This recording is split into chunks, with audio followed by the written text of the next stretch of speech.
Here we are in the Love Them Knives world famous studios. That was a joke. We're going to talk about the Spyderco Tropen.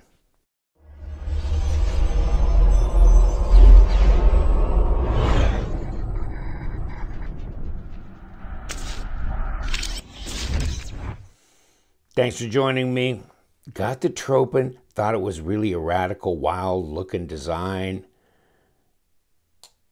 Polished G10 scales, stainless steel liners, crazy looking blade, wave pocket opening feature, and baby, that'll wave you all day long. I put it in my pocket. I almost couldn't take it out of my pocket without waving it open. That's how good that wave feature works. Actually, you can open this knife several different ways. This way, you can middle finger flick it if you want. That kind of thing. I'm looking for the lock bar. Come on, man, please. And you could actually flick it open with the little bit of the hole that you can get to here. So that's possible. Or you could kind of use the obvious method, which is a big old flipper tab. Okay? Good size knife. You get paperwork with it. It's like $188 on White Mountain Knives. Go there. They're probably back in stock. And so 10% LTK discount gives you 10% off, like $170 something delivered, because shipping is free.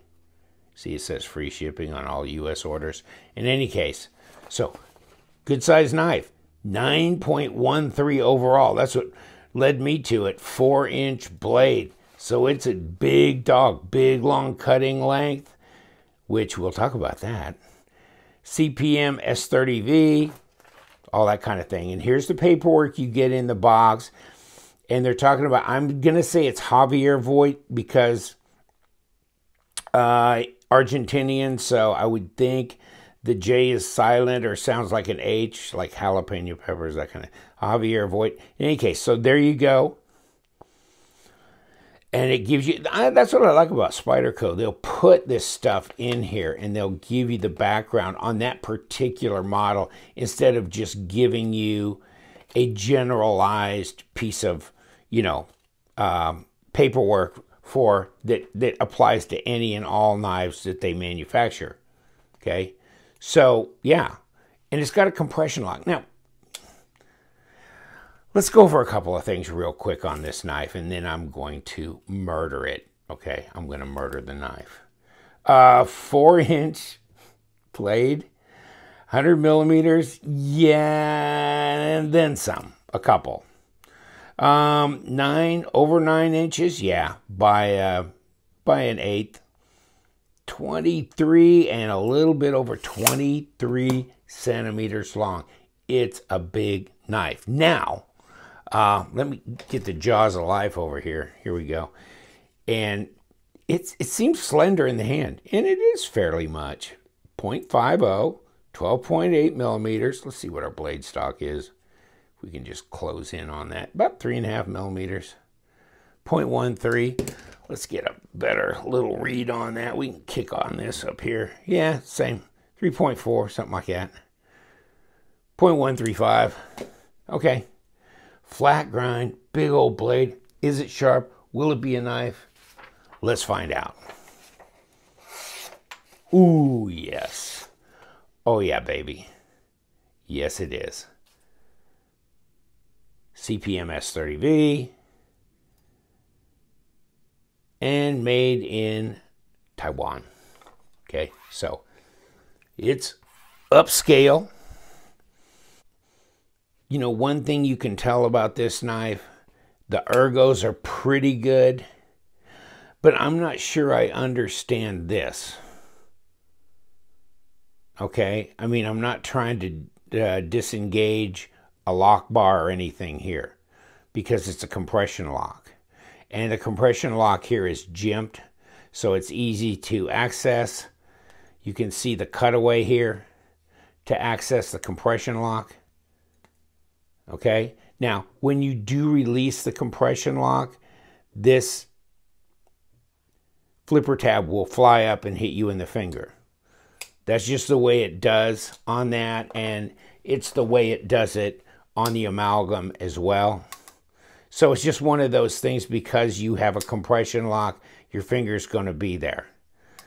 And that, you know, is not really a big issue, because really you kind of get nimble at just letting go of the compression lock and then flipping it back around. So you really can get your finger out of the way if you want. And you know what? It's worth the sacrifice to have the compression lock. It's really handy. The thing is, though,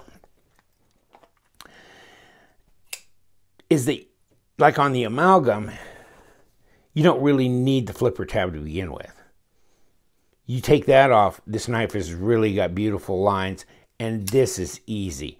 Flicking it out with your thumb or your finger is easy. This one makes it a little bit more necessary to have a flipper tab, because this is not comfortable to do continually up against this, the bottle opener, I call it, the wave feature, whatever. You can do that, and you can do this too, but it's not as accessible as it is on the amalgam, if you'll see, okay? It's just not. And there's bearings on it like there is on the amalgam. So it really swings free, and it does really swing free, okay? So I thought, you know, this will be cool, because it's a little jazzier looking. This is peel ply. This is polished G10. This is peel ply carbon fiber. So this is more grippy, kind of a flatter look. This one's really dressy looking and all that kind of thing. Got a backspacer thing going on here where the amalgam's an open design. So a little bit more completed thing here. Neat looking pocket clip. They always work so well. But after a while, I noticed this. That is insane. When this knife is closed, I can touch that blade. If I just went like this, I'd cut my finger wide open right there. That blade is sitting right there. Got some lunch meat? Whoosh. Not a problem. Got a thread you need to cut? Whoosh. Letter opener? Whoosh.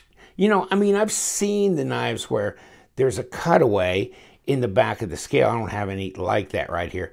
But where there's part of the scale has a slot cut through it, and the knife blade can slide up in there, and you can use that as actually a letter opener, or string cutter, something like that, cord cutter on some of these rescue knives and this and that.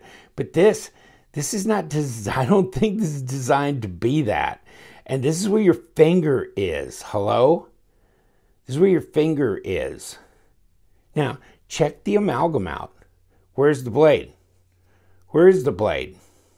Where's the blade? Look down here. All for this cutaway, that blade is cut away too, isn't it? It's all cut away here. That way, it doesn't come up and meet your finger. Now, it's also a design thing too, but look at this. This blade comes way back here. Do you need a full 4-inch cutting length? Well, not for the sake of cutting your finger wide open. And the thing is, you go, well, I don't want to get my finger hit with this flipper tab. Well, yes, you do. Yes, you do, dude. Because if that didn't hit you, this would be what's hitting you. This blade coming up right into position, and your finger would be right there. And that baby'd come right up, and it'd just cut a nice big old swath right through the tip of your finger.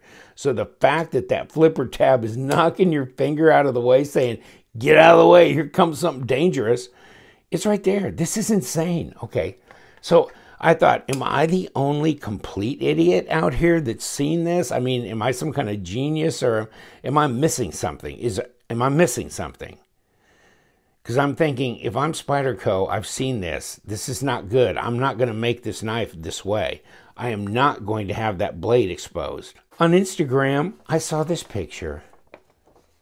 Yeah, and the caption was, Tropen 2.0, finger safe technology. Well, yeah, no kidding. Hello. And so, you've got that a cutaway kind of like you've got on the amalgam. But with this, check it out. Okay, you need a cutaway here. You're going to take some of your cutting surface away, but you got 4 inches. You can deal with having 3.5 plus a, you know, I don't think it's going to hurt the overall look of the blade that horribly, and it'll give you a go forward position, which is nice to have, right? Like that, especially when you got a big blade. So you got a choke up position. Yes, I mean, everything, every reason in the world, there's every reason in the world. Another thing, yes, it should be modified, and yes, these knives ought to be taken off the market the way they are. Unless you do your own grinding, and definitely, if I was going to keep this knife long term, which I'm not, I'm going to wait till they come out with one that's got the choil cut away, and I can handle it without worrying, because it'd be just like me to do something stupid, like accidentally just grab my knife like this, and somebody say, "Hey, let me see that," and bam, I'd have my thumb laid wide open. That's just insane. I mean, one of my viewers on my Instagram account goes, "Can we say #recall?" Wow. And I love the amalgam. This is a keeper. This is, instead of the military, this is the military with the compression lock, big blade, and tip up, tip down, right hand, left hand carry on bearings. I mean, this is so, I love it. I love it. And so the Tropen, to me, was speaking to me as well. Even though it's right hand tip up only, there's no left hand option, up, down, any of that, but it's a more sophisticated, radical looking knife, and I really like the pocket opening technology, that wave technology. The design flows, there's no question about that. Flipper's cool. Don't mind if the flipper tab comes back up and hits me in the finger. That's okay. The flipper tab could have been a little bit smaller, and maybe not so pointy up here, tilting forward.